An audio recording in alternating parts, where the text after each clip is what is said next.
ChatGPT said, "It was one of those easygoing Saturdays when I met my friend for brunch. The table was full of laughter, champagne, and stories about work and family.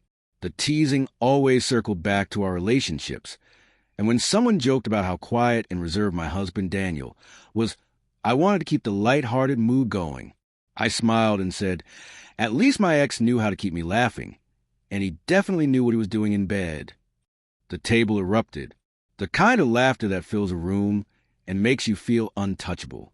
I laughed along, brushing it off as nothing more than harmless fun. But then the air shifted. Smiles faded. A silence pressed down on us. I turned confused and froze. Daniel was standing just a few feet away, holding a bouquet of sunflowers, the same flowers he brought me when we first moved in together. His face was unreadable for a moment, and then it broke, revealing a hurt so deep I had never seen it on him before. Without a word, he set the flowers down on the chair beside me and walked out. My chest tightened.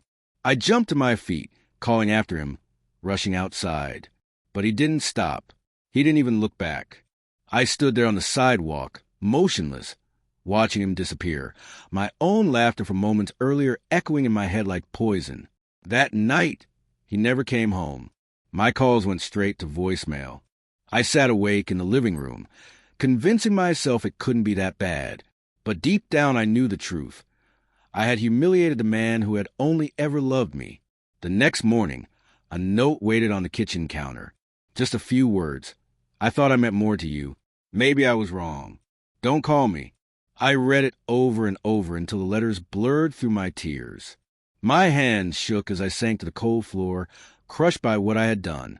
I tried everything, calls, texts, emails.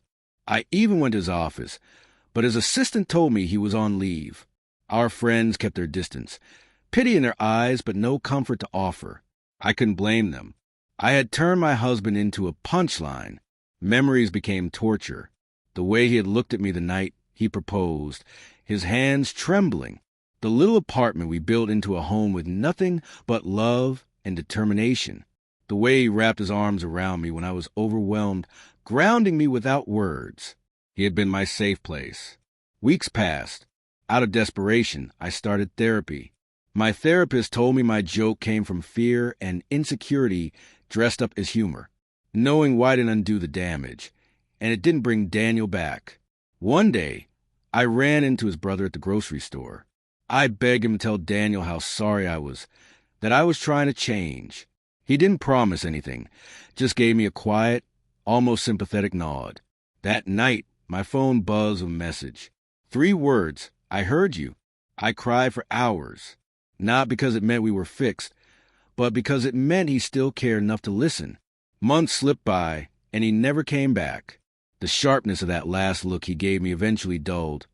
But what remained was an emptiness, and the truth that some mistakes can't be undone.